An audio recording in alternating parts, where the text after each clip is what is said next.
Christine, es sind deine letzten Tage hier bei Kirche in Not. Nach insgesamt 28 Jahren kommt schon so etwas wie Wehmut auf? Nein, ich kann nicht sagen. Es gibt eine Zeit, um zu dienen und eine Zeit, um zurückzuziehen. Und diese Zeit ist da nach 28 Jahren und ich bin bereit. Und dazu kommt eine neue Generation, die seit ungefähr 10 Jahren im Haus gekommen ist, sehr engagiert. Und ich bin persönlich total überzeugt, dass sie die Arbeit, die Mission erfüllen werden. Hattest du schon vor deiner Tätigkeit bei Kirche in Not eine Beziehung zu Afrika? Auf keinen Fall. Wie alle Franzosen oder fast alle Franzosen könnte ich kaum die Länder auf die Karte auf Afrika liegen. Aber das war eine Herausforderung. Als ich im 93 angekommen bin, hat ein Vorschlag mir gegeben, entweder ein Teil der Kommunikation oder Projekte in eine Sektion. Und Afrika war eventuell diese Möglichkeit. Und ich habe gedacht, warum nicht? Ich werde alles von Zero lernen. Wie bist du dann zur Kirche in Not gekommen? Erstens waren meine Eltern Wohltäter seit langer Zeit in Frankreich. Deswegen kannte ich schon diese Echo der Liebe auf Französisch. Und zweitens, ich war in dieser Zeit in Dijon, wo ich 15 Jahre schon gelebt habe. Und dort habe ich eine Vereinigung gegründet, Renaissance. Und jedes Jahr habe ich 7 bis 8 Zeugen des Glaubens eingeladen. Unter denen im Mai 1991 Pater Werenfried. Weil ich kannte schon die Realität in Osteuropa, die für mich sehr interessant war. Zum Beispiel habe ich Irina Alberti eingeladen oder Yves Amand, Biograf von Pater Alexandre Men, oder Ariadna Combe, die Tochter von Doina Cornea aus Rumänien. Und deswegen waren diese Themen sehr wichtig für mich und kommt Pater Werenfried in Mai 91. Dann habe ich habe an diesen Weltjugendtagen in Santiago de Compostela teilgenommen und der Papst hat an dieser Gelegenheit gesagt, vielleicht werden einige unter euch die Know-how für die Kirche geben. Und dieser Satz ist im Kopf geblieben und nach 10 Jahren in Pharmaceuticals habe ich gedacht, okay, ich probiere. Was habe ich getan? Ich habe ein paar Lebenslauf zu Zeuge des Glaubens geschickt, unter denen Kirche in Not. Deswegen bin ich da. Was hat dich deine Arbeit für Kirche in Not, für die Kirche in Afrika, fürs Leben gelehrt? Eigentlich habe ich im Laufe der Jahre erfahren, dass jeder Kontinent eine besondere Berufung hat. Das war, was ich schon von der ersten Synode gelernt habe. Und ich habe selbst erfahren, Afrika ist der Kontinent der Familie. Erstaunlich, obwohl die Familie auch verletzt oder Probleme hat, genau wie überall. Aber diese Familie, Zukunft der Menschheit, ist vermutlich die Berufung von Afrika, diese Realität zu sagen.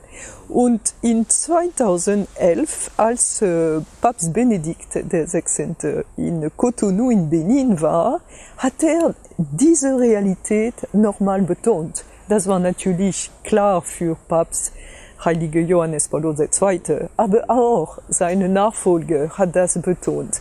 Und es ist sehr wichtig, es zu wissen. Es war wie eine Linie für mich über diese Jahre. Familie. Und deswegen haben wir so viel getan dafür und machen wir immer noch. Und ich habe die Gelegenheit auch, das zu betonen. Was waren deine schönsten Momente bei Kirche in Not? Ah ja, ein großer Unterschied zwischen den ersten Jahren. Wir hatten nur eine Kerze in einem ganz einfachen Zimmer, Wohnzimmer. Und jetzt natürlich kommt viel mehr Solarpanels und Internet. Es ist ganz unterschiedlich. Ich habe meine Hefte behalten vom Anfang an. Erste Reise nach Tansania in 1994. Und die letzte Reise war im März in Sudan, wo erste Priorität für uns eigentlich in Afrika, gerade vor dieser Pandemie Covid-19 habe ich diese letzte Reise. Und was habe ich von dieser Reise bekommen? Das war die, glaube ich, mehr als wesentlich sehr wichtig, die Realität am Ort und Stelle zu verstehen. Es ist nicht genug, ein Projekt schriftlich zu bekommen, um zu wissen, dass sie ein Auto brauchen oder die Renovierung einer Catechetical Center und so weiter. Es ist nicht genug. Wir müssen wirklich am Ort und Stelle sehen, was sie brauchen. Und ich kann auch ein Beispiel geben. Das war vor einem Jahr in Kongo-Kinshasa in der Diözese Kananga in Kasai. Dort haben wir die unglaubliche Situation von Sanitär, Badezimmer in einem großen Seminar, in einer Philosopha gesehen. Es war furchtbar. Und ich habe gedacht, aber wie ist es möglich für diese zukünftige Priester, wenn der Herr sie ruft, wie ist es möglich, täglich ohne Dusche, ohne mit furchtbare, ja, das war wirklich leider wegen der Situation. Und wir bekommen das Projekt im März dieses Jahr und leider negativ, weil wir kein Geld hatten. Und vor 2 Tagen habe ich gedacht, wir sollen unbedingt diese negative Entscheidung wiedersehen und ändern. Gab es Personen, die auf deinem Weg besonders wichtig waren für dich? Ja, das war natürlich vor allem Papst Johannes Paulus II. Er ist im Laufe dieser Jahre mein Meister geworden, geblieben. Und ich habe immer probiert, seine Gedanken, seine Perspektive für die Kirche in Afrika, ich habe immer probiert, diese Realität zu vertonen. Das war für mich... Die Realität umzusetzen. Ja, genau. Das war für mich wesentlich. Und warum? Weil eigentlich, das war ein Privileg für mich, in April 1994 an der ersten Synode für Afrika teilzunehmen. Ich war die einzige Frau aus Europa. Es gab 350 Teilnehmer, besonders Kardinäle, Bischöfe und Priester, Experten und Zuhörer. Ich war unter den Zuhörern. Das war für mich eine große Überraschung. Das heißt, 1 Monat lang war ich in Rom, habe ich an dieser Synode teilgenommen und es war die beste Ausbildung und Fortbildung, die ich bekommen könnte. Das war nur 1 Jahr nach meinem Ankommen bei Kirche in Not. An dieser Gelegenheit habe ich auch mit dem Papst Mittag gegessen. Und auch ausgetauscht. Und noch etwas für mich, etwas ganz Besonderes. Ich habe gedacht, nach der Synode, nachher habe ich gedacht, wir haben nicht genug Werbung über diese Synode gegeben. Die Früchte sind da. Und 10 Jahre später, in 2004, habe ich organisiert eine Treffen in Rom. An dieser Gelegenheit mit Bischöfen aus Europa und Afrika, um eine Brücke zwischen den zwei Kontinenten zu machen. Und Johannes Paulus II. Hat uns an dieser Gelegenheit empfangen. Und anlässlich dieser Treffen hat er die zweite Synode. Ja, das war für mich auch ein Geschenk. Hast du deine Arbeit hier auch als eine Art Mission, als Berufung verstanden?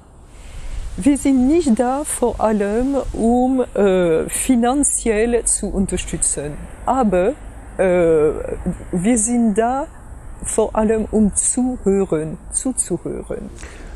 Hast du ein Lieblingsland, ein Land, das dir persönlich besonders wichtig war? Ja, dieses Lieblingsland, würde ich sagen, ist Kongo-Kinshasa, im Herz des Kontinentes.